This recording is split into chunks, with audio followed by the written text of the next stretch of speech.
Indiana did not play to the level they need to play to. If they're going to win today, it's going to start in the middle with Marco Killingsworth. Tim, he is an absolute force in the paint. He's got a nice mid-range jump shot, but he really does damage inside the box. He's also a pretty good defender. He's an excellent shot blocker, not because he jumps high, but because he has good timing. Now, Kentucky is a team with cause as well. They're coming off a tough loss at home on CBS against North Carolina last week. But this is a team that usually retools in December for a run in March. Kentucky's teams under Tubby Smith have consistently gotten better as the season has gone on. If it's going to happen, it's going to start with the point guard, Rajon Rondo. He did not play earlier this week due to strep throat. The first game he's missed as a Kentucky Wildcat, but he does everything. Leads them in minutes, points, scoring, rebounds, assists, and steals. He's a do-it-all guy, but Tubby wants to see him defend and get that ball in the paint a lot today. Both teams want to be a factor in March, but they need to play well today. Let's take a look at today's singular raising the bar game analysis. For Kentucky, they want to throw the ball inside. That means patrolling and establishing the paint. Indiana had 22 turnovers the other night against Indiana State. They've got to handle the pressure of Kentucky. And then finally, both teams like to shoot the three. Which team D's the three best is something to keep an eye on. Two passionate fan bases, wonderful history, pomp and pageantry. It's next on CBS.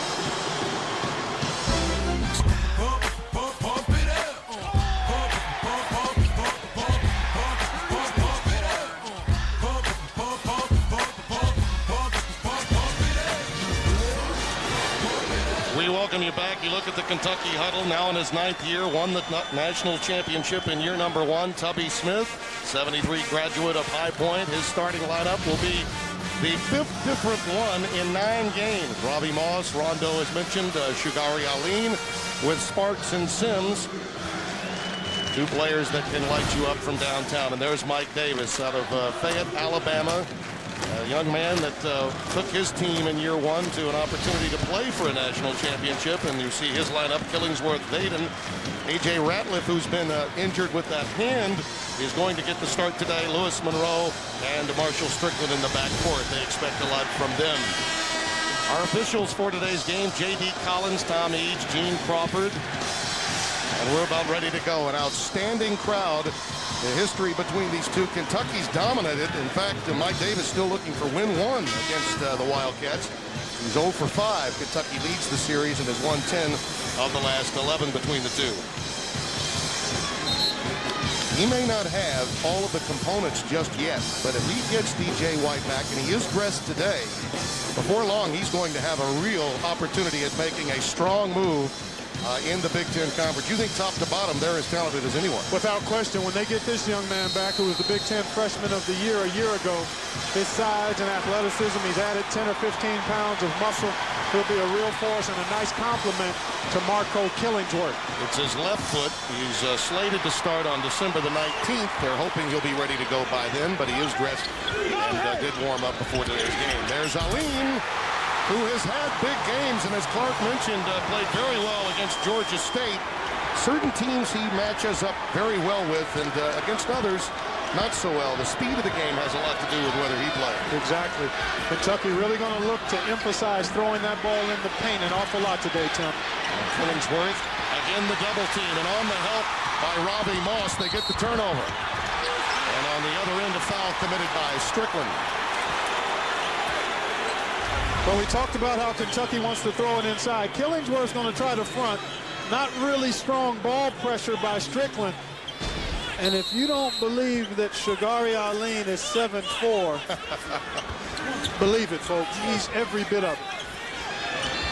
Sparks off of the pick by Aline. Lost it off his ankle, but it's recovered by Rondo. Jalen Sims backing in.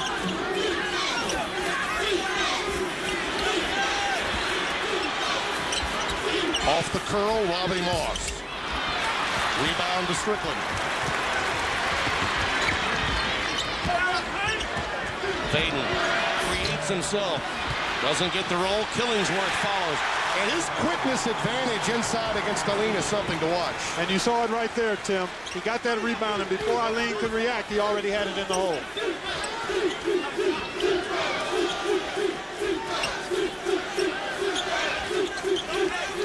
Rondo with the dump down to Rickalen Sims. Rajon Rondo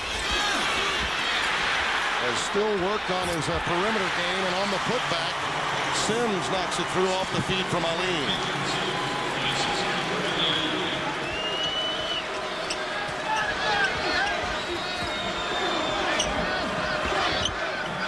We've already seen one turnover by Killingsworth. He had 7 the other night. Strickland. Not this time. Alleyne clears it for Kentucky. Rondo looking to go crossover, but gives it up.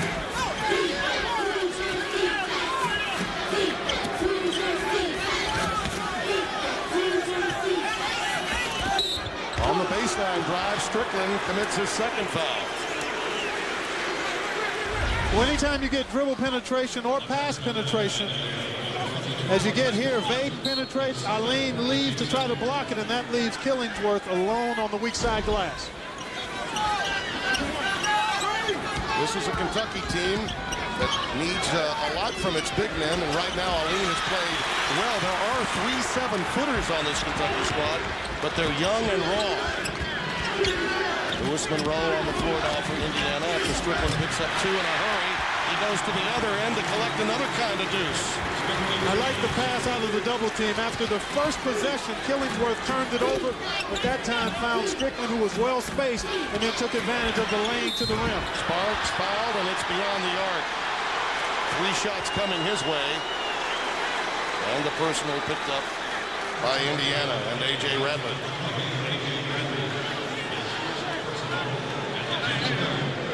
Mike Davis really upset with that call because he felt as though Patrick Sparks pulled the Reggie Miller move and did the scissor kick as he released that shot and drew the foul.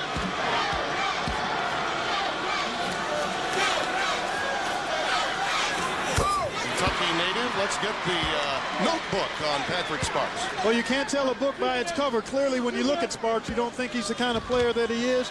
Much in the clutch, he makes big shots. Savvy only goes so far. That means he has limitations against certain backs. Shoulder catch and finish. Smallish in stature, but played with big hearts. You think of Travis Ford, obviously, who's now coaching.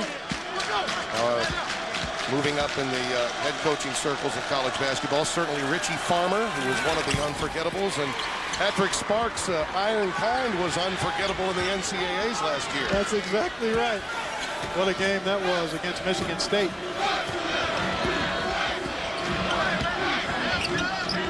Killingsworth waiting for a double, and it comes late. He nearly turned it over. Sparks giving the help. And Alleyne picks up the foul. Now, you've had your back to the basket for much of your career. Killingsworth really does have to read these doubles quicker, doesn't he? He does, and he has to either make his move quickly and realize he needs to make the pass away from the defender's hands. I mean, that's elementary, but twice now he's thrown the ball right into the hands of the defender when he's made a clean pass out of the double team. That gives you a chance to get the ball reversed, or the initial catch may create a dribble drive opportunity, which we saw Strickland take advantage of a couple of possessions ago. This may be the best transfer in America, ladies and gentlemen, out of Auburn. Played for Cliff Ellis there when the coaching change occurred. He decided to make his way to Indiana. It was actually Tracy Gildy, once an assistant to Cliff Ellis, who's now on the staff at Ole Miss, who said, you need to join up with Mike Davis. He'll be good for you. Yes. Killingsworth has been terrific. 34 points against Duke in that game. The Hoosiers lost at home, but competed well in. Fifth-year senior.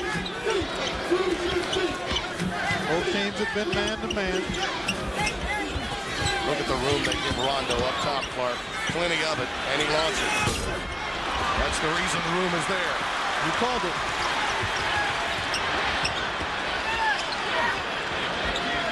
Rick Sir is on the floor, number 11, in the Cream and Crimson of Indiana.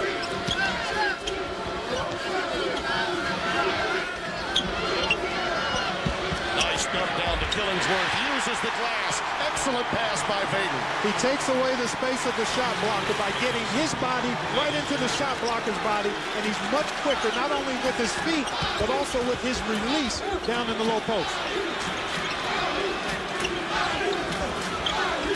Sparks giving it up.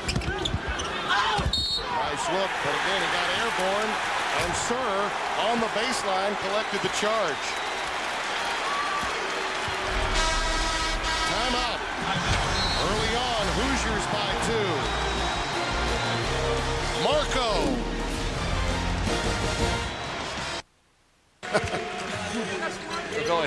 because you can't. Miss the abridged version. Well, you can't vote on this stuff. I mean, it just doesn't work that way because we all would have voted and said, okay, well, Texas is the better team. Texas is playing great. They get. Tubby Smith learned that he will not have Randolph Morris on the team with this year, at least, from the NCAA, and we asked him about that. Well, the Randolph Morris decision by the NCAA is one that we're disappointed in, but I think it's a relief that we did get a decision. His attitude has been great. He's been really in practice, in the classroom. He's always been a great student. And I hope the appeal that we get a positive result from the appeal, because the kid has been punished enough, and he doesn't deserve this, to be honest with you. Clark, there has been a lot more communication between the NCAA and the principals in college basketball. You're part of the college basketball partnership, but this is clearly a case of not enough communication between Morris, his family, and his basketball coach. That certainly appears to be the case, Tim. It's unfortunate, and my feeling is that perhaps it seems a bit heavy-handed, the ineligibility for this season, based on what I know of the circumstance. Some mistakes were made. They were unintentional, but the rule is the rule.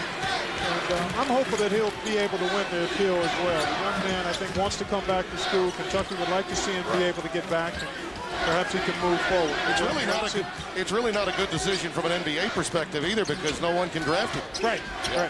Well, that's done. He'll enter as a free agent. Nice bucket inside. Baden playing very well. It's 10-6, Indiana by 4.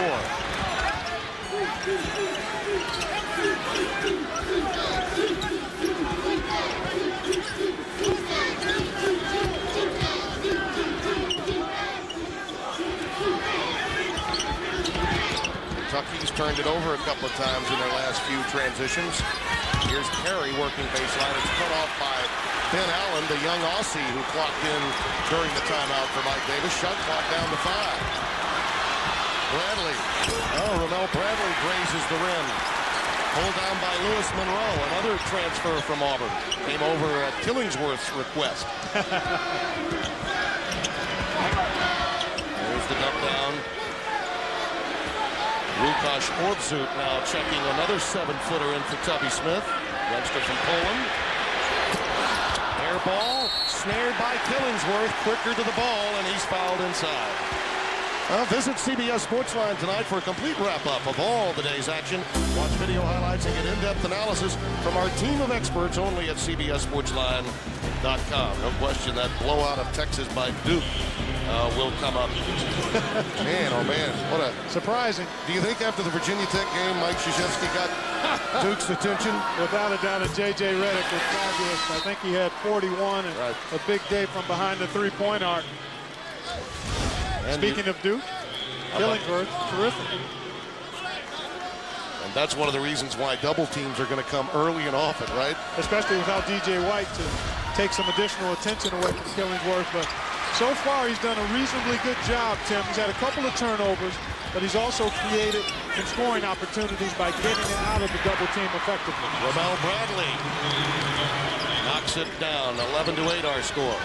Bradley, now along with Perry, Crawford is checked into the game.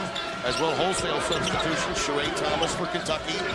Only Sparks from the last sequence remains on the deck for Tubby Smith. And as you know, he'll play just about everyone on that bench. Allen, he's been remarkable from downtown this year. Not this time. He's a terrific shooter, gets his shoulders squared and his feet set. Shoots it with a confident stroke. Ray Thomas finds Perry up top.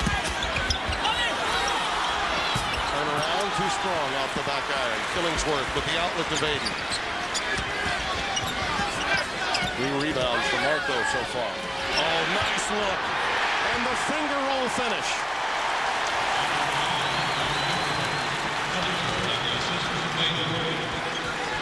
When they begin making shots, Clark, Indiana is a formidable club.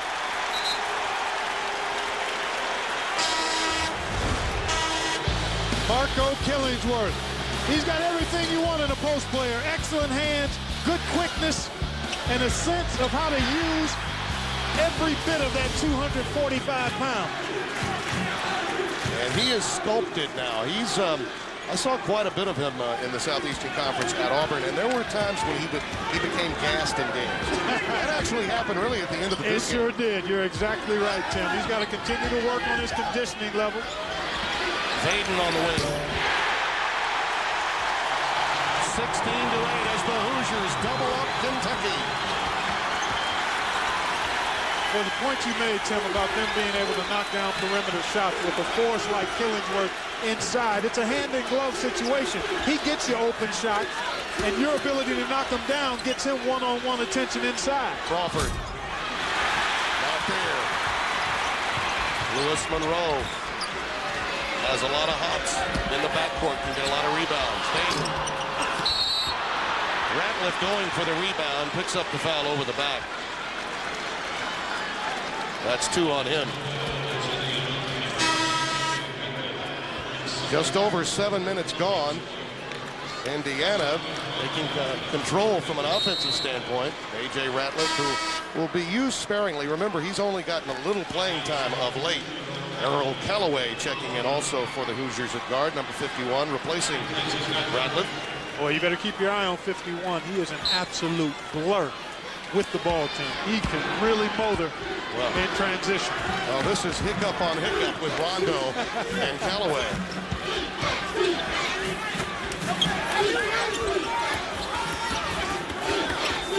Roderick Wilmot, originally slated as a starter, but Ratliff got the call, is now in the game as well for the Hoosiers, number 10 in white. Roaming the baseline, going through screens, trying to stay with Mel Bradley. Shot clock down to 5. Another turnover. Indiana's defense outstanding, and the Big Blue struggling to find a scorer. Well, part of the reason for that, Tim, is the lack of a post present. You see how much easier Indiana's offense flows because they've got a guy who can command double teams inside. Kentucky with this lineup really doesn't have a post presence out there. Rondo driving to the basket. That's the essence of his game. That was a marvelous first step. His first bucket, 16-10. Well, that's what he can do, and that's what this smaller, quicker lineup for Kentucky can do as they go to a zone defense now. They can dribble drive against Indiana. Monroe. Rebound to Rondo. He had 19 in one game. Most ever by a Kentucky guard. He's averaging a double-double, 14 points, 10 boards a game. That would normally be assist, wouldn't it, for a guard? He's getting 6 or 7 of those a game, too. Vaden, an errant pass, snared by Sheree Thomas. 2 turnovers by Indiana. Baseline was left free. And Crawford, the sophomore from Detroit's Renaissance High School, took advantage of it. Not quite 9 minutes gone here in Indianapolis, site of this year's national championship. What expectations they're going to have when they get him back? Oh, I tell you what, Tim, he had a fabulous freshman year. He blocked a couple of shots a game. Look at the numbers, shot a high percentage, got to the foul line, and he's added about 15 pounds. It's going to take him a little time to get his basketball conditioning back. He's been out for a while now with that fractured foot, but he's the kind of guy that will really be a terrific complement to what Killingsworth is able to do. And I don't know if there will be a better tandem at both ends of the floor in the paint when he gets back than those two guys, him and Killingsworth. Clark, how many times do you hear it from coaches, though? Sometimes it's addition by subtraction. Indiana could actually be getting better without him now, and then suddenly be that much more lethal once he returns. Good point. There will be an adjustment period to getting back accustomed to having him on the floor as Bradley knocks down a quick pull-up J. He's a guy who can score a lot in a hurry. Allen is inside now with a loon bodying him. Killingsworth flashing more to the high post. Kentucky has settled into this zone. They had a tough time dealing with Killingsworth one-on-one, even though they were doubling him. His quickness was just a little much for Eileen to handle. There's that double. It can be a problem for him. Sims reaches in. But he did get fouled. Just because they don't call it, you can't lose your cool. And that put it. Nice job here by Kentucky. There's Marco Killingsworth. Now, as he gets the ball, watch the Wildcats come in. Sims, but then he reaches in as Killingsworth tries to use the escape dribble. When you use that dribble, you don't want to go to the corner, though. You want to go more up to the elbow extended area so you give yourself a little better opportunity for a passing angle. Marshall Strickland comes back in against that zone, replacing Lewis Monroe, who has been a better shooter from the perimeter, though has struggled lately. Here's the Aussie we were telling you about that's so outstanding from downtown. Ben Allen, freshman from Melbourne, Institute of Sport. If that sounds familiar, Andrew Bogut came from that location. Another pretty good international player you might recall from a season ago. Young fella's got a lot of game at both ends of the floor, Tim. And Allen has scored 36 points in his last 2 games and had made 10 of 12 threes until going 1 of 2 early here today. Oh, tie ball. Allen, outstanding defense that time. There's Fowler's only in the game because Stakaitis is fouled out. A foul called. Just tied up Joe Crawford. Excellent job. You've got to see the ball and then anticipate that drive in order to get your body there in time to make a good defensive play. Killingsworth. Too quick for Aline.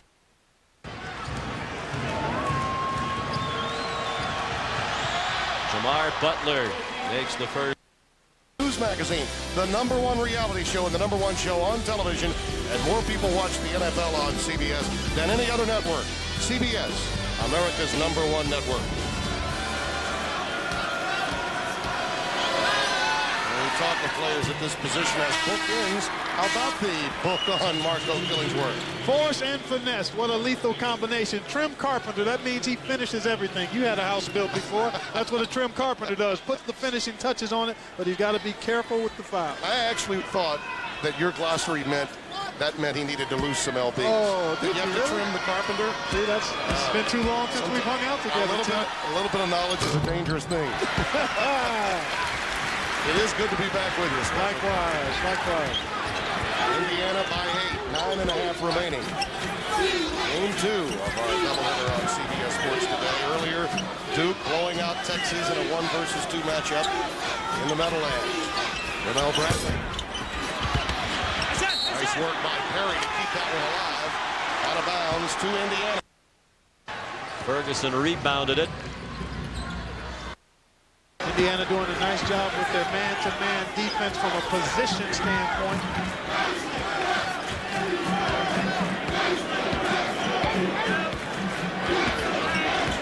Hoosiers have really closed off Kentucky on the boards. They only have 1 offensive rebound on the afternoon, Clark. Yep. And look at the spacing here by Indiana. 4 around 1. Now they'll go a little pick and roll action.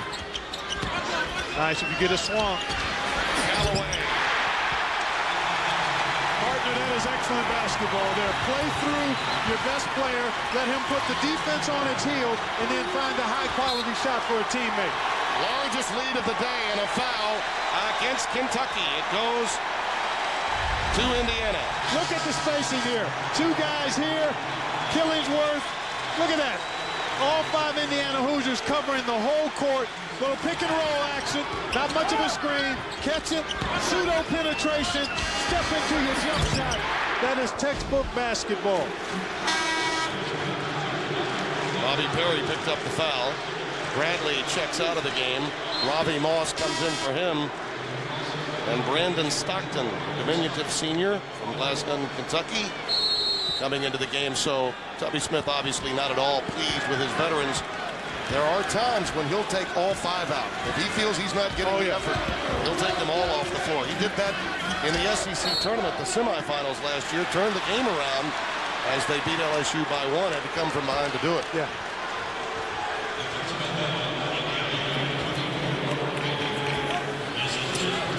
That's one of those old school moves by a coach, right? Tubby is old school. Oh, without question. He's in charge. He'll let his players know by pulling them out and letting them sit with him for a while if they're not doing what he wants done. Sparks, that one's knocked away. Ever present, the hands of Earl Callaway, knocking it out of bounds. Mike Davis has got to be thrilled with the effort that he's seen on the defensive side of the floor, particularly from his perimeter. I agree with you, Tim. He thought the intensity level was very subpar against Indiana State. Thomas lost it. Callaway with numbers. Feeding the dump down to Killingsworth. Too easy. Forget about it. He gets you sealed down there. Just go back and play defense because he's scoring the ball.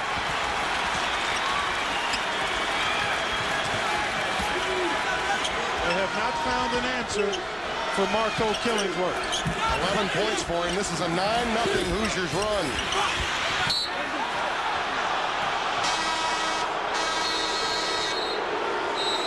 Killingsworth has been a load. The big fella on the low block can face you, post you, and beat you off the window.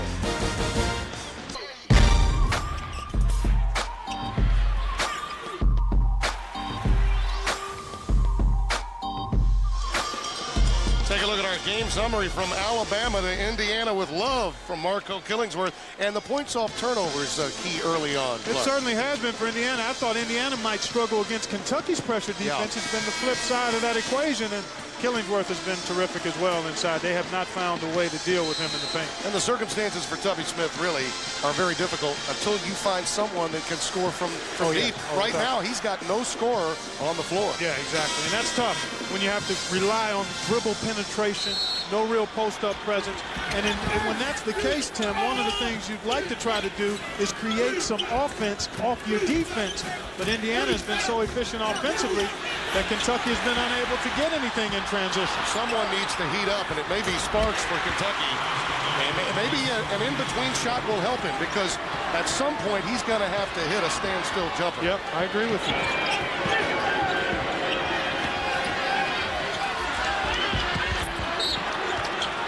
Callaway used his body as a shield as Stockton tried to knock it away. It'll be Indiana ball. Rajon Rondo coming back onto the floor. Much has been made about Rondo working on his perimeter game, Clark. In truth, he has a difficulty because of the length of his hands. His hands are about the size of a 7-footer. Yeah. Sometimes the ball can be too small to shoot. That's a good point. There's a steal. Now let's see if Kentucky can convert. That's one way to get away from struggling in the half court. They're going to say that went off of Rondo. Deflection and the defensive help by Callaway. You talked about his quickness. He had it there. Well, good deflection there by Rondo. He gets it back. Perry back to him. Oh, and it appeared as though Callaway knocked that ball out, but I don't have a whistle, nor do I have a striped shirt. So I'll go with the crew that's out there, and a good one it is. Veterans Tom Eads, J.D. Collins, and June Crawford. This is the home of the national championship this year, and it's got a definite March feel, doesn't it? Yes. Kentucky and Indiana. Tomorrow, don't miss the season finale of The Toughest Survivor Ever. 3 tribal councils, 2 heart-stopping hours, and 1 Ultimate Winner, TV's #1 reality show, followed by the live Survivor reunion show tomorrow on CBS, America's #1 network. Sims picked up the foul, his second. I asked Marco Killingsworth earlier today. I've known him for some time. I said, what is the biggest difference about playing at Indiana versus Auburn? He said, rock star status. Yeah. They know about you, and they consider you a big deal. And you're always playing second fiddle at Auburn on the Plains as a basketball player. He makes a nice 3-point play there. And Sims tried to hold on to him after he fell down. And in the meantime, Kentucky turns the ball over. But a good show of sportsmanship as Sims and Killingsworth give each other a pound afterwards. He missed 2 foul shots, gets his own, and then he got tangled up after the score. But my goodness, is he having his way inside. As a guy that's been around this business a long time, Clark, the way you handle that new stature goes a long way in determining how successful you can become, and it seems that he's handling it beautifully. That's an offensive foul that will go against him, but he's matured, really, hasn't he? He has, nicely. And you're right, Tim, the point you make about handling that higher visibility profile is really important as you see Killingsworth lowering that shoulder. And I think that went back to when Sims tied him up after he had scored off the missed free throw. Sims grabbed his leg and held him for a minute, even though they said no problem. I think that was one where Killingsworth said, I want to make you feel me a little bit. That was reminiscent of Karl Malone, wasn't it? One that you felt many times over back in in the day. Sparks off the bounce. Indiana's defense has been outstanding. Sparks. Rondo on the wing. Too strong. Łukasz Orbzuk runs down the long rebound off the deck.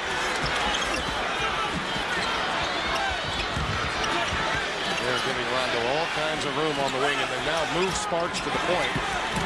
His dribble penetration leads to a deuce. Well done by Patrick Sparks. 6 in the game for him. Payton. Rebound to Sparks. Maybe this move is going to help. He didn't get the shoulder square that time. Rushed it. Well, the correction seems to have been made. Move Sparks to the point and Rondo to the wing. Well, when you've got the kind of versatility they have on the perimeter, you can do that. You can interchange those guys. Try to find out where you have a matchup advantage. Really, Tubby just hoping to find a hot hand somewhere with one of his perimeter guys.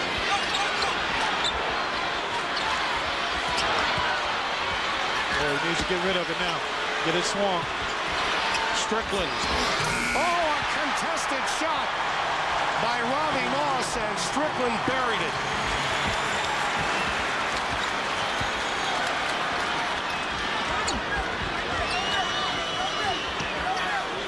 The lead, a baker's dozen for Indiana and Killingsworth. Getting ever closer to a double-double. Already with 5 boards to go along with double-digit points. And the foul will get against Rondo. Well, you take a look at the numbers from the starting backcourt. Only 2 points for Rondo, averages 15 a game. Sparks trying to get it going by being aggressive. Rondo again missed the game earlier in the week against Georgia State with strep throat. There was no indication that his conditioning was a problem. Tubby Smith wants to see him be much more aggressive. Tubby's old school approach reminds me of a conversation he and I had yesterday. He said, it doesn't matter the circumstances. You got to remember, our team is covered by more media. It's a bigger deal. He said, I know that they have a feeling around campus that they may be rock stars. It's my job to make sure that they remember they're just basketball players and student athletes on my team. Well said. That's the way he runs things. And most successful coaches take that same approach. But it is a little different in the bluegrass. No question. I tell you what, Indiana's left a little change at that free throw line, Tim. They're plus 14, and it could be closer to 20 if they had cashed in from the strike. Moss unable to get it to go. Sims on the deck, loses it. Out of bounds. Last touch by Indiana. Kentucky will have it with 3:48 remaining in the opening half. Kentucky is 0 for 8 from downtown. But this kind of hustle has been really the difference. Indiana quicker, faster to loose ball opportunities. Back here in Indianapolis, time to take a look at the Raising the Bar game analysis. We talked about it at the top of our telecast here, patrolling the paint.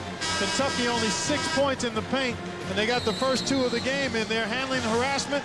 Indiana only 5 turnovers. That's pretty good with just 3:50 to go and in the three-point shooting. All Hoosiers right now.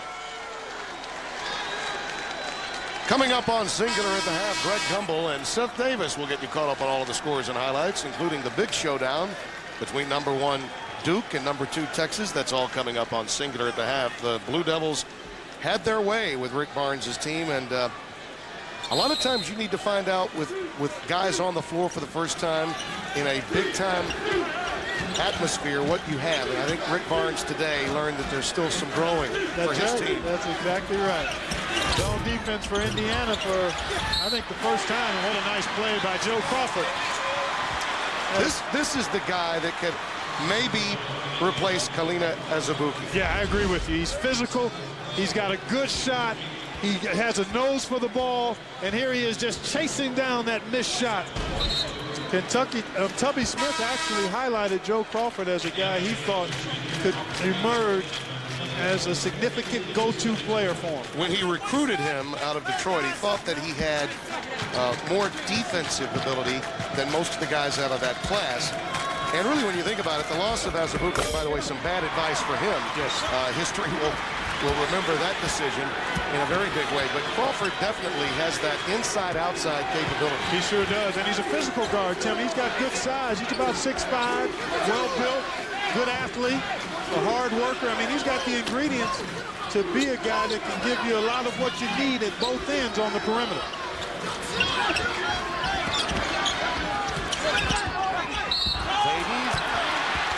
Offensive foul. Take a look at the guys Kentucky lost from last year. Now, Hayes was a must. You knew you weren't going to have him. But Morris, again, we've already documented his situation. Azubuike could have stayed, chose not to. The SEC got hurt more than any other conference with players leaving early. A number of guys took off, many prematurely. But I wonder oftentimes what these young fellas are thinking about. What are they listening to? And sometimes they don't have a sense of how to properly evaluate their games, and they won't let college coaches evaluate their games for them in an honest fashion, and they end up stepping out there making mistakes. Coaches would tell you that too many outside interests get into play. Many times a daddy dearest, mommy dearest begin listening to people they shouldn't. And in the end, the coach has the opportunity to be the liaison, and particularly one as successful as Tubby Smith. Exactly. Sometimes with young folks, they only hear what they want to hear. Oh, Allen reached in, tried to save it. Tubby Smith felt that he had gone over the body. The Hoosiers will have the basketball, much to that man's chagrin. Well, let's take a look. A mad scramble. Well, I think Bradley just fell down. I think that's who it was. I thought Bradley just fell. Just because somebody falls and there's a little contact doesn't mean the foul was committed. Clock down to 10. Bounce pass entry. Strickland to Vaden. Vaden just does everything, doesn't he, Tim? Oh. He does everything. I call him a value-utility guy. He's a little more than a utility guy, so I call him value-utility. He's one of those guys that just gives you so much of what you need to win. Solid defense, the pass before the assist, to match up with a bunch of different people. I did practice my Kellogg glossary coming in here. I want you to know that. It's been a while, but I'm catching up. Zook looking for Sims inside, out of bounds to Indiana. Another turnover for Kentucky. Let's take a look. Here's Vaden. There's the ball right there. Yes. Bang, bang. Slipping in there. Boom. Staying active, moving. Tracing the ball. Spacing was perfect. Oh, yeah, their spacing is terrific. Mike Davis does an absolutely phenomenal job in getting his players to space the floor and try to swing the ball. Get that ball from strong side to weak side and put pressure on the defense. When you do that, you create those kind of situations, Tim, where the lane is open and you've got a defender coming out on you, typically off balance. Now you have a chance to put it on the floor and get to the rim. Robbie Moss picks up his first foul. How about the ability of Allen to put the ball on the deck at 6'10" and get to the basket? Well, when you got a jump shot that people need to come out and challenge, you can get there. Wednesday on CBS. We'll have a lot more activity for you. What happens on this week's Criminal Minds is so chilling. You'll see why this new hit drama has thrilled more than 59 million viewers. Andy Pantankin stars in New Criminal Minds Wednesday on CBS, America's #1 network.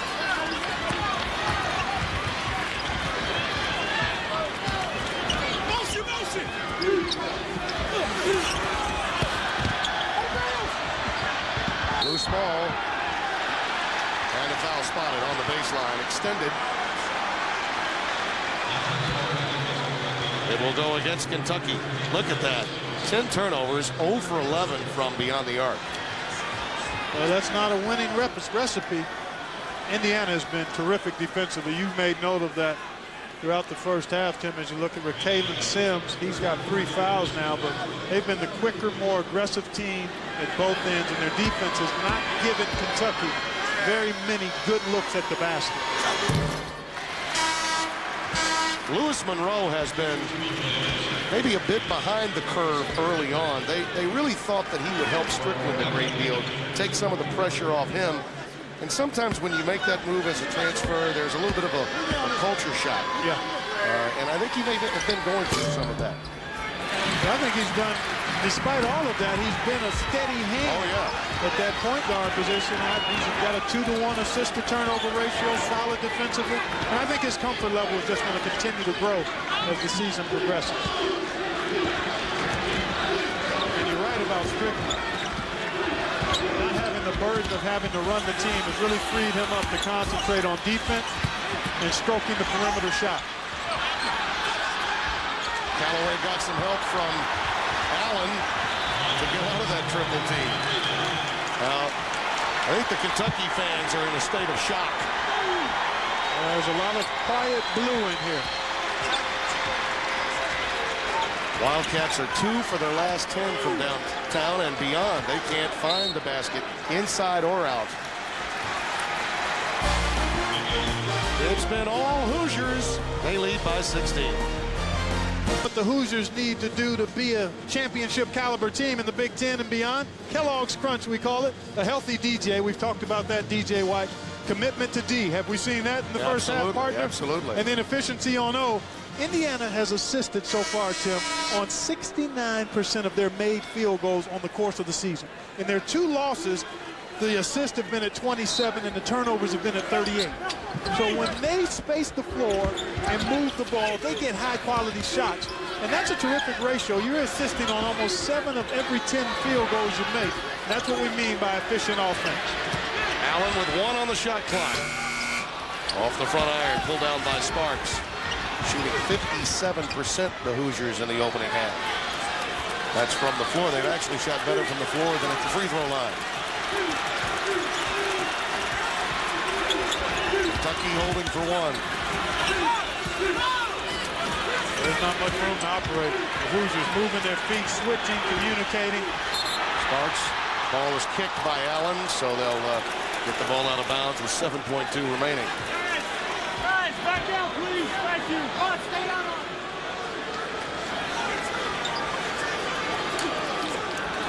Mike Davis has been under fire, I believe, really since the Final Four year.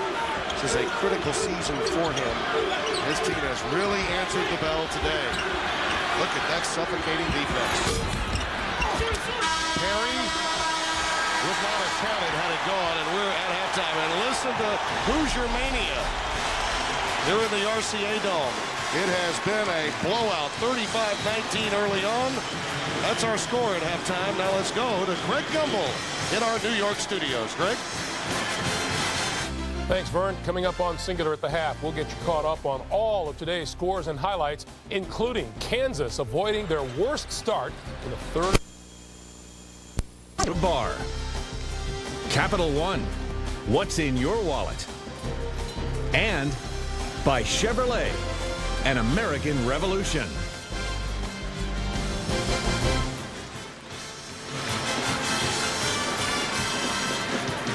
At halftime, all Indiana 35-19 here at the RCA Dome. Tim Brando alongside Clark Kellogg, and basically this game comes down to too much Killingsworth, and for Kentucky, the iron unkind. Exactly, Tim. Killingsworth was absolutely dominant inside. He ended up with 14 points, but he did not miss a shot in the paint area. There you see his strength and his quickness on display against Eileen. They go with Thomas against him. He's not long enough or strong enough. Sims tried to guard him, and he discarded him, but he was outstanding.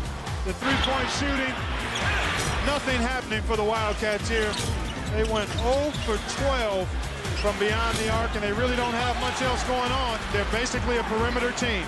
Let's take a look now at our Capital One first half stats. The points off turnovers is crucial, and again, you don't expect the Big Blue to go 0 for 12 in the second half. No, you don't. They're going to have to play with a lot more energy defensively, try to get some points off their defense, and they've got to try to penetrate, force help, and then pitch it out to shooters that are in better shooting position than what we saw in that first half. Their 19 points were the fewest in the first half since they had 16 against Louisville at halftime last year. And you might recall they came back to win that game with the disputed shot by Patrick Sparks.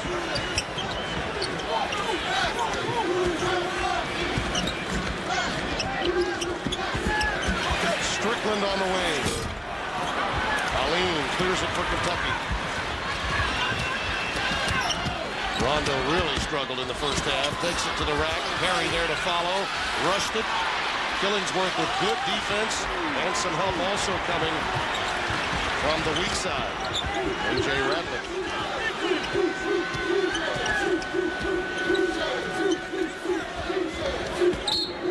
Tough pass. It was kicked by Sparks. Come on, baby. Come on, bro.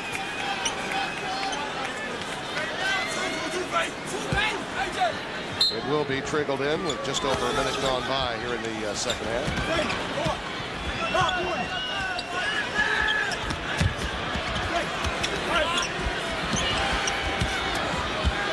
A runner. Oh, a beauty, too, by A.J. Ratliff. What touch.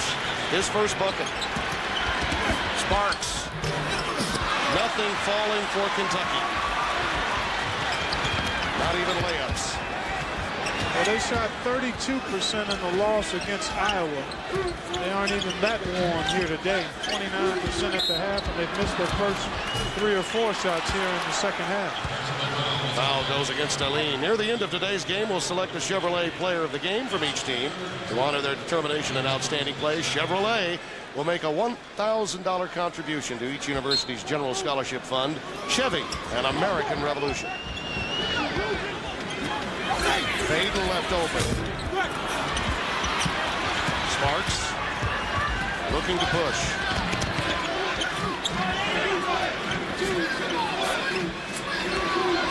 In the second half, it's Perry to open along with Moss, and there's Perry on the baseline. Nice move inside. Bobby Perry, Jr. from Durham, North Carolina, Hillside High School.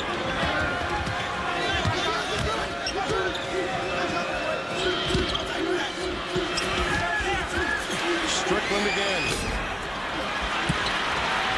Quick outlet. Rondo beats Indiana down the floor. I think that's what's going to happen.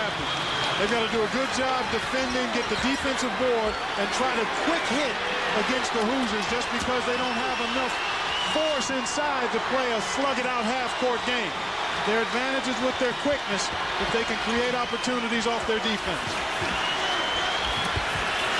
And the Hoosiers, obviously, if they miss perimeter jumpers, that can be a very quick, fast break on the other side. That's right, long rebound. Alleyne, speaking of length, coming over the top against Killingsworth, and Shigari picks up foul number 4. And Łukasz Orbzut will come in for him. He's one of those guys, Clark, against mid-majors, Alleyne can dominate.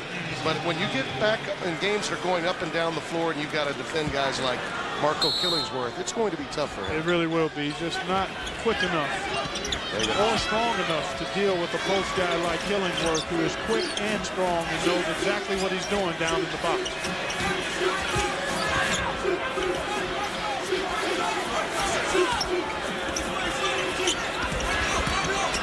Killingsworth leaves it for Faden. Give and go action, and the foul inside. Łukasz Orbzut coming over to give the help. And it goes against Robbie Moss instead, the senior out of Hopkinsville, Kentucky, his second.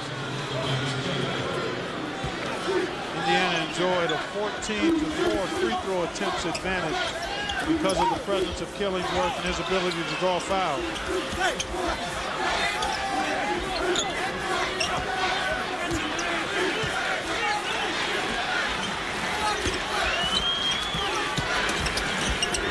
Faden, not there. 3 wing jumpers have been missed by the Hoosiers, and the Wildcats have a chance to recover. And all have been pretty good shots, too. Rondo draws the contact. Foul will go against Lewis Monroe. Tuesday on the finale of The Amazing Race, with $1 million at stake, it's an emotional and heart-stopping race to the finish. Don't miss the amazing season finale of this 3-time Emmy winner, Tuesday on CBS, America's #1 network. And you see the early shooting in this half. Indiana cooling off a bit. Kentucky still unable to really warm up. Orbsut playing the role of center. You've got a daughter that's a volleyball player. Yeah, kept that one alive. Yeah, he sure did. Nice hustle by the 7-footer. Sparks off the wing. Killingsworth clears it for Indiana. Kentucky now 0 for 14 from beyond the arc.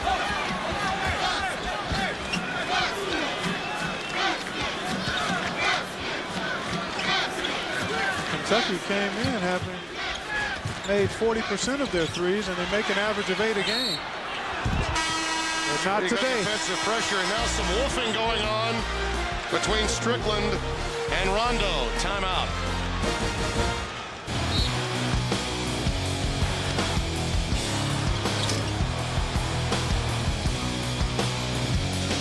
Better than 28,000 here at the RCA Dome in Indianapolis. Just moments ago, I mentioned wolfing. Well, there was a little more than that, Clark. Rondo very fortunate that this was not seen by the officials. Right there. Yes. His head just turned. That's Gene Crawford, whose head had just turned. I think that was J.D. Collins there. Was it? Yeah, J.D. Collins, And there you see Tom Eads now chatting with Rondo. These two need to settle down.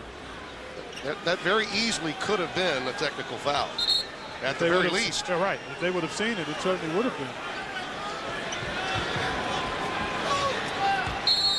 Indiana, a bit of a cold shooting start to start this second half, yet Kentucky hasn't been able to take full advantage of it. Offensive foul against Killingsworth. That's his third, and that's important with this much time remaining, better than 15 minutes. That's the dilemma for Mike Davis, really, with no DJ White available, although he did, as we mentioned, dress out today, warmed up before the game. It has been Killingsworth as the #1 and 2 option most of the time for Indiana. Today, Vaden has played well, so has Allen. The complementary players have performed admirably for Indiana. Orbsut nearly turned it over. Vaden ultimately comes away with it. Nice work by the Hoosiers. Good solid defense, and then the extra effort to get to that loose ball on the floor. Let's see if they try to get it into Killingsworth and get him established inside. He's got the 3 fouls, and he's fighting with Wukash. He's in there a long time. Yeah, he's been there a long time. Yep. Monday, Dave's all new with King Kong star Jack Black, plus music from Sinead O'Connor. And later this week, don't miss Sarah Jessica Parker and Dr. Phil. Dave's all new all this week on CBS, America's #1 network. Ramel Bradley. Killingsworth another rebound. He's up to 9. One more and the double-double is secure. Another good look at the spacing of Indiana. Guys 15, 18 feet apart. Killingsworth trying to find space inside. Indiana led by 16 at halftime. They lead by 14 now with 6 minutes gone by. Strickland falling away. Rondo, one of the greatest rebounding guards in the college game, goes down another one. Got a nose for the ball and really long hands and good quickness that lend itself to reeling in those caroms. Crawford is back on the floor, Joe Crawford. They really need him to find some open shots. Perry, well, that was ugly. Foul against Kentucky. It will go against Crawford, his first.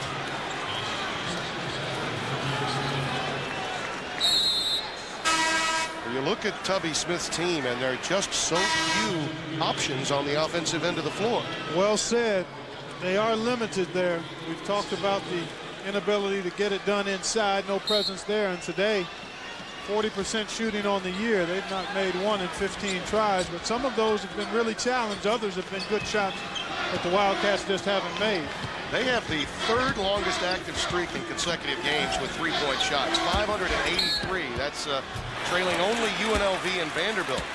So this could be history in the making if the drought continues for the Big Blue.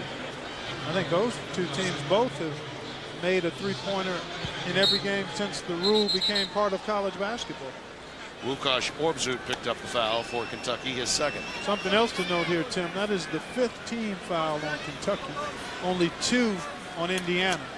So we talked about that discrepancy that, oh, he's got plenty of blood on the shirt. That's why we have the stop and play. Is Killingsworth the one bleeding? I guess so, yeah. There you see his numbers.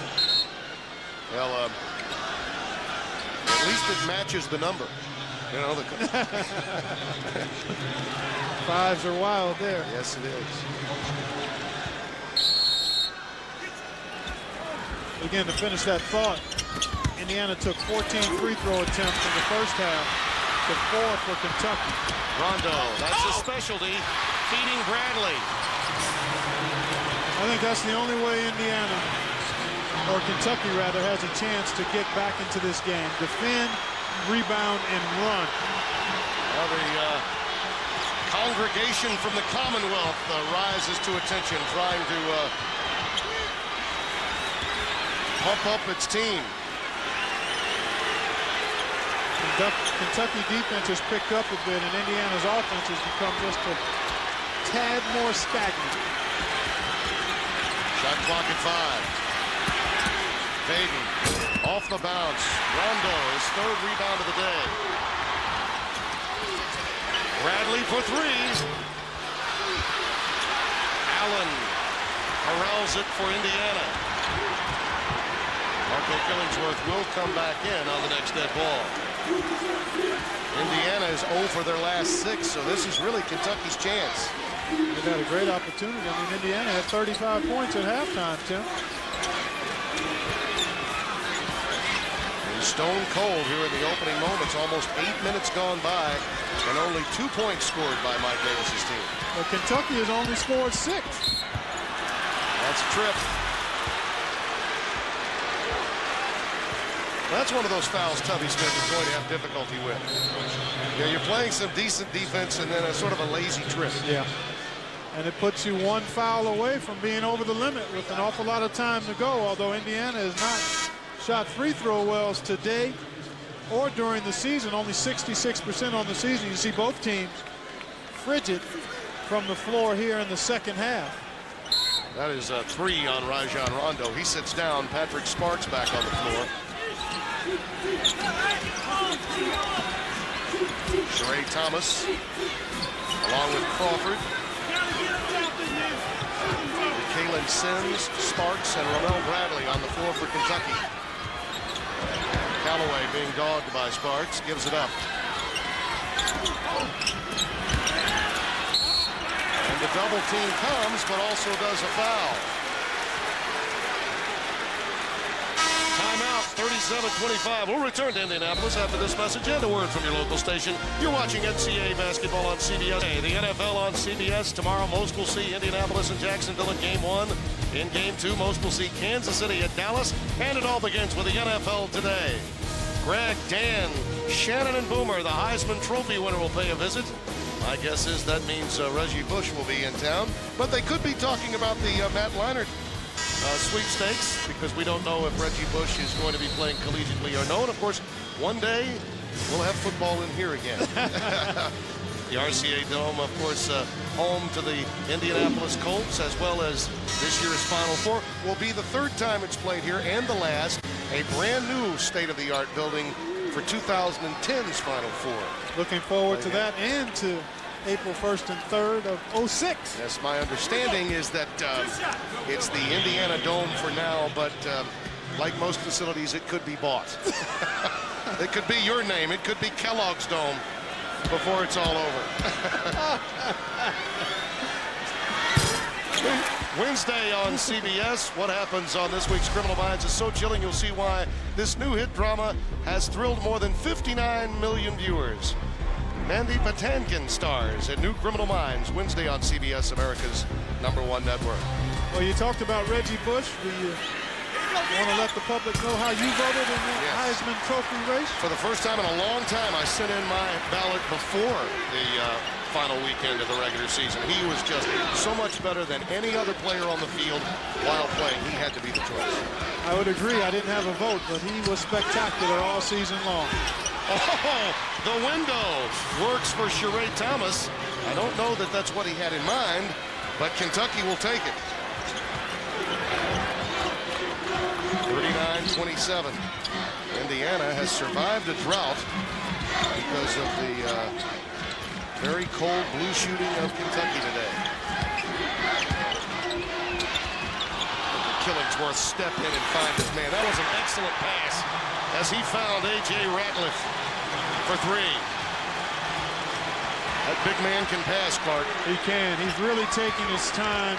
You know, on the heels of 7 turnovers the other night, he made a nice adjustment. The coaches talk about his willingness to be coached and the way he listens at trying to do what they want done. And I see evidence of that from Tuesday's game to today in terms of passing out of the post. Waiting for Vaden. Sparks late getting over. Kentucky's defensive recognition, not what Tubby Smith is accustomed to seeing. I'd agree with that. And when you've got a comfortable double-digit lead, Tim, you're usually only a basket or two away from deflating the team that's trying to come back. And that's kind of what's happening right now. 12 rebounds for Killingsworth. Scoop to the hoop and a follow. Ratliff, he has 7. Timeout, Kentucky.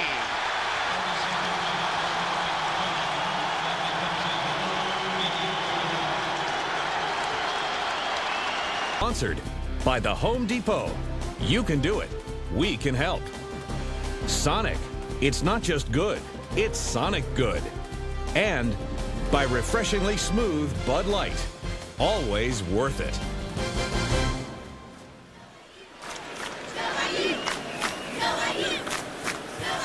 Here in America's heartland, it's Indiana rolling Kentucky by 19. And Clark, let's talk about Kentucky's crunch this season. Kellogg's crunch, that is.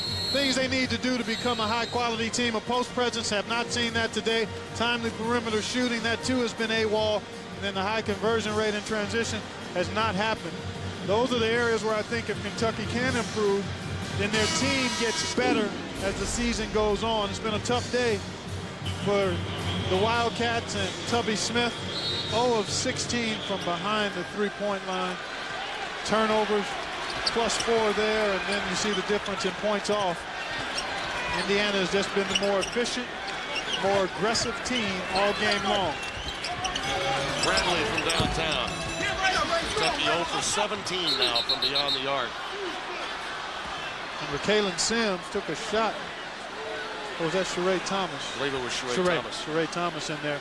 Working hard to get that offensive board. And he took a shot to the eye, it looks like. There's not been enough of that kind of action for Kentucky. When you're missing that many shots, you'd love to be able to get offensive rebounds. Thomas gets one there and also a shot to the face. Definitely got a hand in the eye. Strickland got him, I believe it was. And now with only 1 second off the shot clock, it'll be triggered in by Sparks. 9.5 remaining. Of those 3 areas you mentioned in your Kellogg's crunch, that scoring and transition would seem to be their best option, but they've only really accomplished that about 50% of the chances they've had. Yeah. Usually Perry really didn't want the shot when it was there. He hesitated.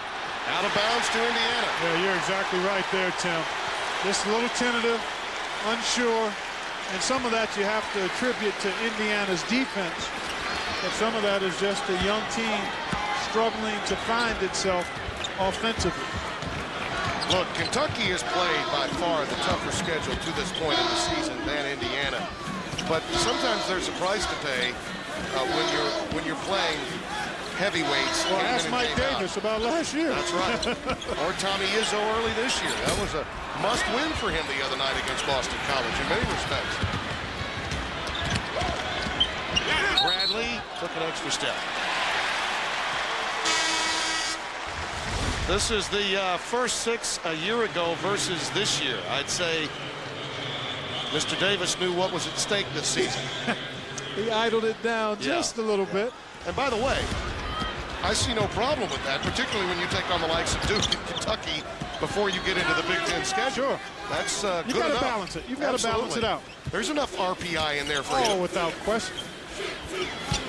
Ratings percentage index, which comes up in your conversations with Seth Davis in March. Not mine. I don't look at that thing. A.J. Ratliff. I don't know. He's had a terrific little surge here the last 2.5, 3 minutes. And just think he's coming off a broken thumb injury, just rounding in the form. He had an outstanding freshman year as well last year, Tim. Rondo, not there.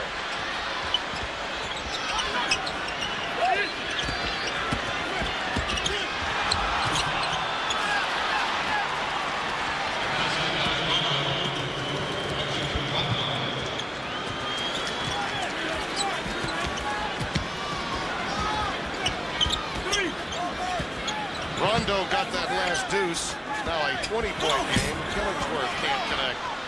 And another rebound for Rajon Rondo. 7 for him. Ball kick that will go back to Indiana. The lead is 20 for the Hoosiers.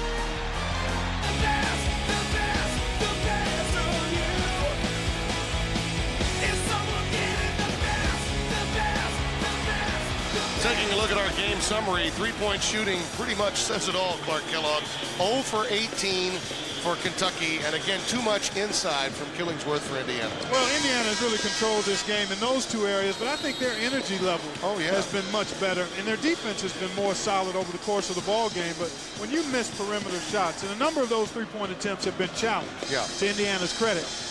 But when you miss open shots and you don't have a way of getting inside, either with the pass or off the dribble, it puts too much pressure on making jump shots. And then the other thing, Kentucky's defense hasn't been good enough to actually get points in transition off of good defense. This was an alumni game, okay? A cause game for Mike Davis. 0 for 5 against a rival you play every year. Timeout taken by the Hoosiers.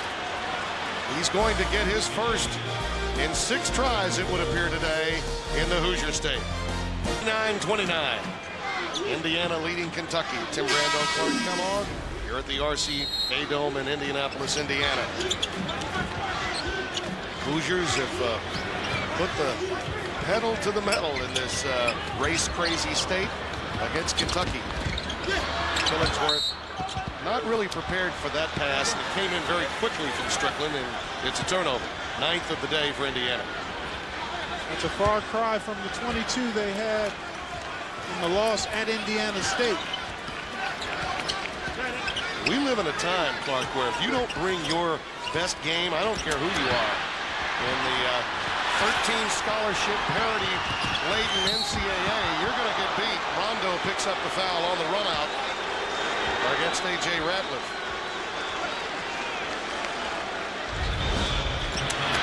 Off the scramble for the loose ball.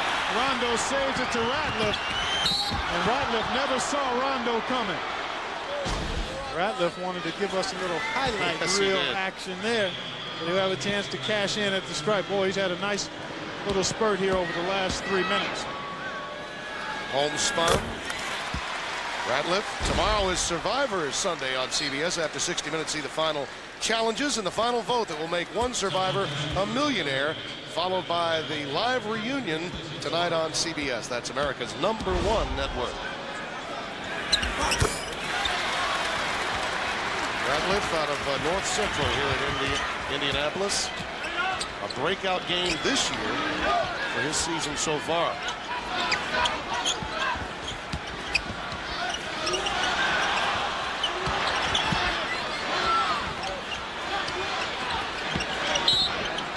That's a walk on Bradley. 17 turnovers now by Kentucky. That look says it all.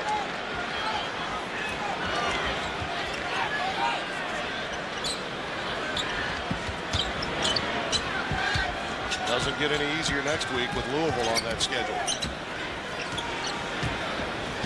Tyquan Dean having a terrific start to his senior season for the Cardinals.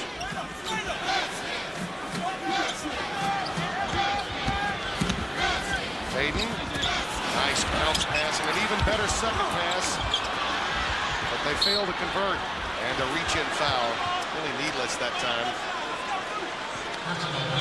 Committed by Strickland. That's his third. Also only the team's third. Tim. Yep. We talked about that midway through this half. Indiana defending extremely well without committing fouls. Think about it, the first 7.5 minutes, there's a runner completed by Ramel Bradley. The first 7.5 minutes of this half, Clark, was the opportunity for Kentucky. Only 2 points scored by Indiana, and yet they could only close the gap to 10. That indicates being offensive challenge. And they can't do it, and we've talked about it quite a bit today. There's no easy shots, Tim, no easy scores. No dribble drives, no post-up, no transition baskets, no second shot opportunities. When you're shooting as poorly as Kentucky has shot the ball, there's plenty of opportunity for some additional shots, but Indiana's done a nice job on the defensive glass. Eric Schor comes back onto the floor, replacing Ratliff, who has a nice welcoming committee for him along the Indiana bench. Thinking of some of those mid-majors we were talking about earlier that have tested teams this year. How about Northern Iowa? How good have they been? They've been excellent. Certainly Bucknell has been impressive. Winthrop is another team to keep an eye on, I think, in that category. OU out of the MAC. Here's one I'll throw out from tiny Natchitoches, Louisiana, where they shot Steel Magnolias. Mike McConaughey's Northwestern State Demons. They have won, if you think about the unranked but dangerous teams that you mentioned, but Northwestern State has won on the road at Mississippi State and Oklahoma State. Yeah, that list continues to expand. You saw Tennessee there. Oh, nice scoop to the hoop. Old Dominion as well. Rondo. They're those teams that are dangerous, though they are unranked. I think Akron played Louisville today earlier. And yep. Got handled by the Cardinals, but the rest of those teams. And one thing about this time of the year, Tim, to me is that it's always interesting to see how teams are going to progress. Yeah. How are they going to develop? Young guys, how are they going to handle high-level Division I basketball? Who's going to accept their role? A fun team to watch this year out of a major conference will be that 5-0 Tennessee team, as you see Rondo with the pressure get the easy bucket. Bruce Pearl from Wisconsin-Milwaukee is now in Knoxville. And you know that's going to be a beat-beat game, up and down the floor like road runners. Timeout. Very much so. Duke and Boston College, Maryland, I think will have a good year this year. Wake Forest lurking under the shadows a bit. Kentucky coming with the full court pressure, trying to make a final run. Killingsworth right by Sims, going reversal. 18 and a double-double for Marco Killingsworth this afternoon. Bradley, that one deflected by Ratliff. Indiana turns it right back over.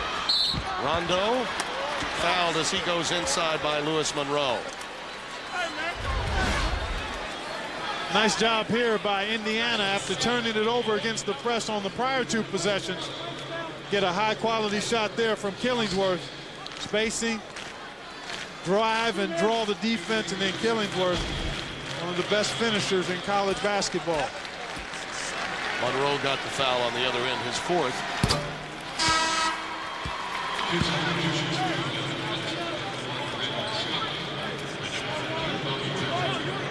One of the issues Rajon Rondo may be having with this Kentucky team, minus Azubuike and certainly Randolph Morris, he's so fast, and yet some of the players around him on the floor can't move it at his speed.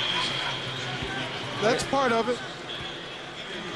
Certainly when you lose players of that quality, especially along your front line, I mean, it makes it tough. It puts more of a burden on everybody else to step their game up.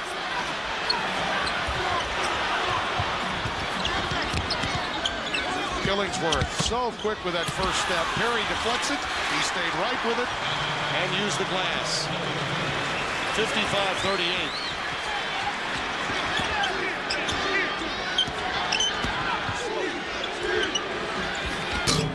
Rondo falling away. Still Kentucky and over from beyond three-point range. Next Saturday, it's an early season rivalry game when Quick Rick's Cardinals, the Louisville Cardinals, tangle with Tubby Smith's Kentucky Wildcats. Make sure to be with us 2 p.m. Eastern Time.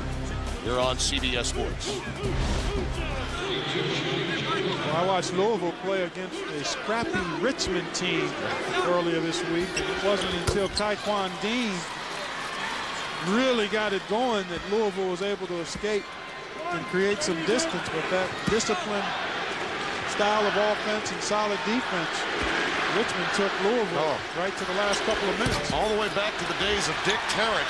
You didn't want any part of Richmond, right? That's right. Remember that? Jimmy Boeheim saw Richmond in his dreams after one NCAA tournament season. That's too much time, 10 seconds. Now Kentucky coming with some pressure, and the Big Blue faithful have not given up with 4 and change remaining, down by 16. Perhaps they went to this full court pressure maybe a touch too late. We talked about them needing to stir it up defensively. Both of these coaches, Clark, have specialists as assistants. Mike Davis is talking to Donnie Marsh's defensive coach. You see Kerry Rupp, who works with some of the big people, big man skills. He once assisted Rick Majerus at Utah. Took over for him on an interim basis. As you see, Rondo fouled hard by Monroe. Good aggressive move here by Rondo. Take a listen. Oh, that was a tough crash there. That's the 5th foul on Monroe. And Indiana now well over the limit. They're 8th. There's Rondo's numbers. 11 points. Well, I think sometimes he is a little too casual in attacking from the start. Saw it in the North Carolina game. Saw it here again today as Monroe fouls out. But Rondo, especially with Kentucky being a bit undermanned from a scoring standpoint, has to really try to take it upon himself to be more aggressive, not just to get his shot, but to put pressure on the defense to try to help his teammates get better shots. Well, he certainly has the makeup of a great leader at the position at the collegiate level. I mean, he's active, he's verbal, knows how to communicate with his guys, tenacious defender. He was on the sideline. A nice defensive play, but out of bounds. Boy, the harassment starting to bother Indiana right now. Yes, it is. Robbie Moss nearly came away with a pick that time. Sometimes you just need a guy who can break the initial thrust of the press with the dribble. You try to do it solely with the pass, you're playing right into the hands, and Killingsworth, the guy that's going to do it. Vaden on the run out. Has Rondo. How about Killingsworth, Tom? They struggle to handle the ball against the press. He comes and gets it, and they get a layup. Rondo a runner. But Kentucky can ill afford to trade baskets. 16 for him. Callaway to Ratliff. He's fouled inside as he takes it into the lane by Moss. Timeout, 3:46 remaining. The Hoosiers lead by 15. Basketball is a family affair. Still here at Indiana. There's 7-year-old Antoine Davis helping out at this morning's shoot-around. And we should mention that his dear old dad, Mike, was once a part of the staff of David Hobbs while he was the head coach at Alabama. Of course, David is an assistant coach now with Kentucky and a defensive coach, really, for Tubby Smith. And they go back all the way to the days of Virginia Commonwealth when they worked for Coach Barnett there. And you see, I talked to David earlier about Mike Davis when he was on his staff from 1995 to 97. He said he was a hard-working young man, very humble. I knew he would be good with my players. And he was also an outstanding defensive player when he played for He sure was. CM Newton. Take a look at our CBS Sportsline stat of the game. And it's 3-point shooting. Get complete game stats at CBSSportsLine.com. This could be a first for Kentucky in 583 games. Well, just to go back to the coaches for a moment, Tubby Smith, Mike Davis, both doing outstanding jobs, and their assistants are really integral parts of what they do. Finally a triple. And it's Stockton, little Brandon Stockton, smallest player available to Kentucky that does it. 59-45. That's a double dribble. Gonna go the other way. We were talking a moment ago about Virginia Commonwealth when Hobbs and Tubby Smith were together. They were on J.D. Barnett's staff. That's going way, way back. Yeah, that is. Too back for me to recall. Too far back for me. I'm glad you're sitting here next to me. Well, I am older. By the day. Knocked away by Callaway. Tonight on CBS, Olay presents Ice Wars, Battle of the Sexes, and 48 Hours Mystery. That's tonight on CBS. Well, I tell you what, Tim, we tried to salt this game away for Indiana, but they are not cooperating because Kentucky's pressure starting to bother them. They're getting opportunities to score with the clock stopped. Yep. 3 minutes plus. They have not made threes. You know they're a better three-point shooting team than what they've shown. What's that old story? You still have to finish. That's right. You've got to close it out. And Rondo coming alive, attacking the rim, the pressure bothering Indiana. Yeah. And this is the time in the game where even Killingsworth has had difficulty. Baden has also struggled too handling the ball. He's had a couple of turnovers. There's the double and a timeout taken by Indiana. Mike Davis did not want that timeout. He wanted help. Didn't get it. The circumstances surrounding Kentucky being over the limit, Indiana will soon be in that same position at the free throw line. As you said, though, Clark, allowing Kentucky chances to score without the clock moving and then not handling the pressure. Mike Davis did not want that timeout. No, he's down to one now. I'll tell you what, if Kentucky gets a turnover and a three-point field goal, this thing could get very interesting. Ratliff driving baseline, and on the way up, he's fouled. Somebody took a shot to the head. Is that? Oh, it's Ravi Moss. Boy, he took a major shot to the head. Foul goes against Perry, his second. Good aggressive move by A.J. Ratliff as he gets the baseline on the poor closeout by Perry. Well, he got a little bit of Killingsworth that appeared in the face. Yeah, let's see. Well, no, he got the hip of Marshall Strickland, it looked like. Yep. Right in that area there. Yep. There it is. Yeah, it was the hip of Strickland and maybe the knee as well. Of Ratliff, it was a combination. Yeah. Off of one and right into the other.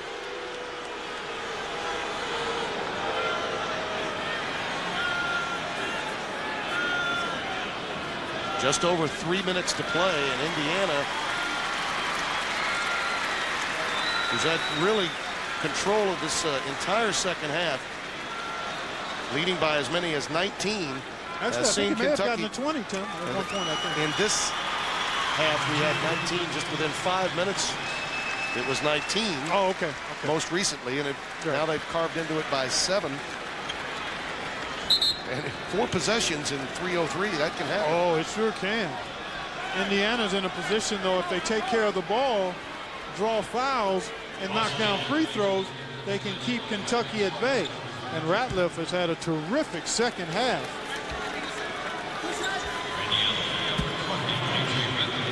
All 14 of his points have been here in the second half. He lit it up. And it came at a time when Killingsworth was a non-factor. Right. And after about a 7-minute drought to open the second half. Timely production from Ratliff. Only 1 of 2, 60-47. Free throw shooting has really allowed Kentucky to stay close as well. Indiana has not cashed in from the line. Oh, the iron unkind to Crawford. At a time when Kentucky could have really used the three.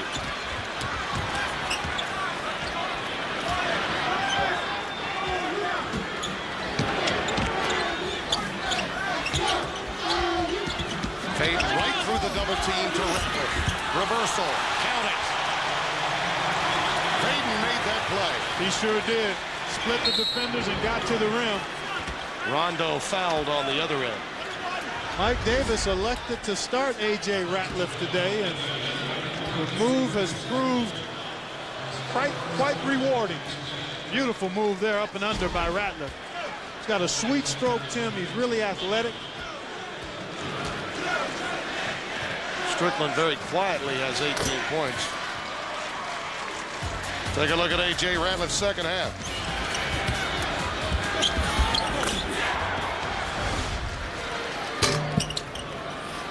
And the free throw made.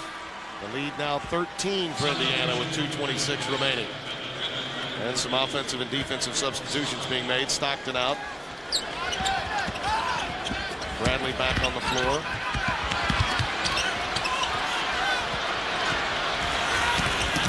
Ratliff fouled by Sparks. And Rondo hit the deck. He was going to have a floor burn after that one. Took about a 3-foot skid. And A.J. will get to the free throw line again. Well, a nice win for the Hoosiers if they're able to hold on here over the next 2:19. Just cashing in on free throws, probably enough to get them to the finish line. In the Big Ten, we've seen Michigan make a move, I think, early this year. Yes. Tommy Amaker's got that team playing really on all cylinders given the time of year we're in. And Illinois may be slowly getting used to life without help for D. Brown. But I think Indiana, top to bottom, especially when they get DJ White back, that they're going to be a very tough take. I tell you what, you look at the top of that league, assuming that DJ White comes back healthy, I'd put Michigan State, Illinois, Indiana, all on the same line. Iowa has hit a bit of a speed bump, but you can't count them out. Wisconsin, Michigan right in there as well. Ohio State. Killingsworth. He saw Stockton at only 5'9" do all he could to keep those arms of Killingsworth from getting around the rim. And Marco almost put it in. What you like about Marco is his patience and poise inside. He never seems to be in a rush. Did a better job today passing the ball out of double teams. Got good hands, nice ball skill. This is one area where he can tighten things up a little bit to really help his club. I know he's going to get to the line, but he's shooting about 60% from the stripe. One of 8 kids. His mom, Johnny May, works as a cook for a church. He at one time owned a restaurant. Crawford hits a 3. That's just the second of the afternoon. You can imagine Marco Killingsworth was going to have some good food growing up. Johnny May took care of it. That have carried the offense. Ratliff from the perimeter and Marco Killingsworth inside. And imagine what they'll do when they get DJ White back. And you see our game reset.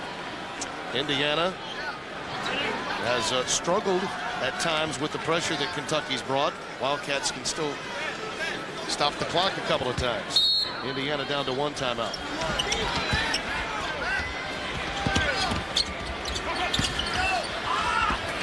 Numbers now. Strickland to Ratliff. Sparks picks up the foul on the bump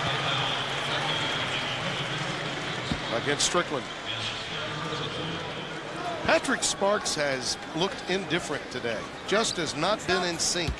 Not the normal bravado that we're accustomed to seeing in his game. Yeah, I think that's an accurate assessment. You know, we didn't have any indication that he was hurt. Just not played with the kind of energy that you expect from Sparks. Yeah, he's a player that has an edge, and he needs to have that impetus.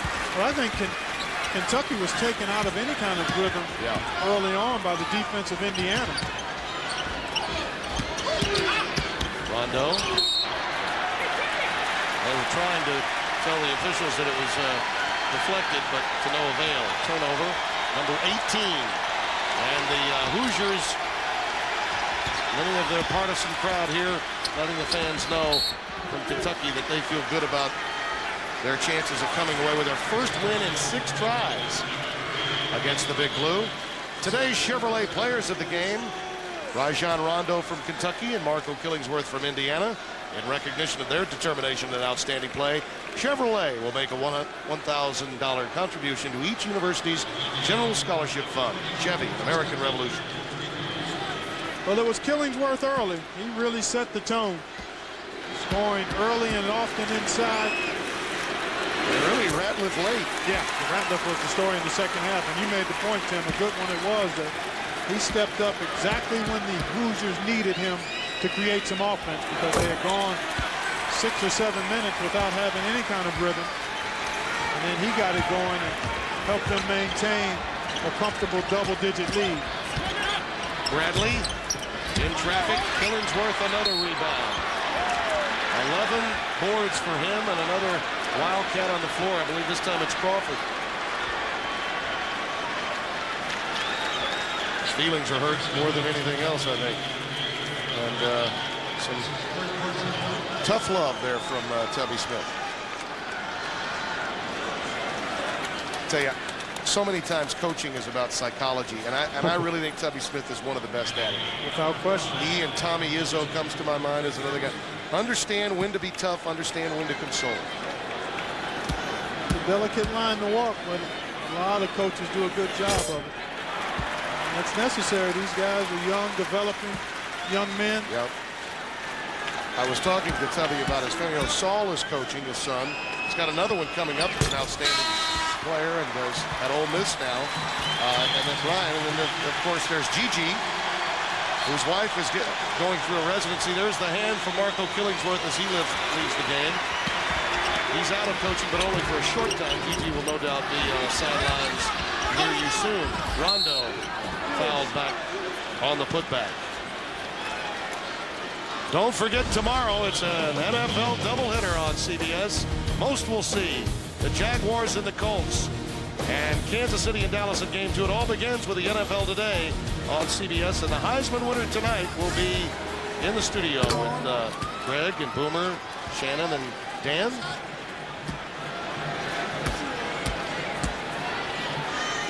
By the way, do you think the Colts can go unbeaten? I would like to see it, just as a fan of the NFL and certainly the Indianapolis Colts. Yeah. It's going to be tough, though. They've got a pretty meaty schedule remaining, but they've played excellent football to this point. Foul spotted. I do know this. They're the only team that has a chance to go unbeaten, that's for sure. Stockton picks up the foul.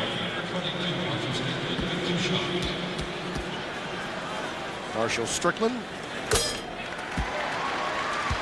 South Carroll High School, Winfield, Maryland. Had to play out of position much of last year. Now he's got a comfort zone with the acquisitions, particularly you think of Monroe. I agree with you. He can give. Gives him a little more versatility. He can settle in and defend and look for his shot. Crawford. That shot pretty much sums up the day. Some claims coming off the iron much of the afternoon for Kentucky. Ratliff. Sean Klein has come into the game, senior from Huntington, Indiana. He's spent much of his career in the MASH unit. Fans from Indiana always happy to see him as a tough kid out of North High School, a highly celebrated player. And you can see the Hoosiers happy to break this 5-game losing streak. They've lost 10 of the last 11 to Kentucky. And Mike Davis 0 for 5 against the Big Blue.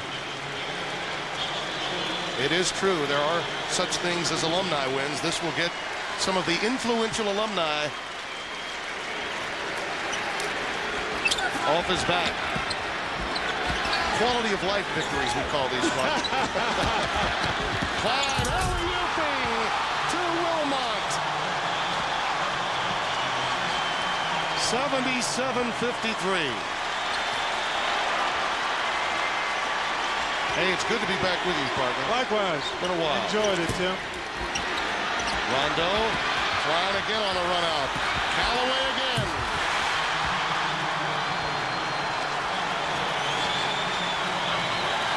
This has been a coronation for Indiana. Here in the building that will culminate the season. The men's NCAA championship in April. Indiana's calling, and I'm going to come back there. 79-53 Hoosiers over Kentucky. So for Clark Kellogg, Tim Brando saying so long from Indianapolis. Our final score 79-53. Tonight on CBS begins with Olay presents Ice Wars, Battle of the Sexes, followed by a 48 Hours mystery. This has been a presentation of CBS Sports, home of the men's NCAA Basketball Championship.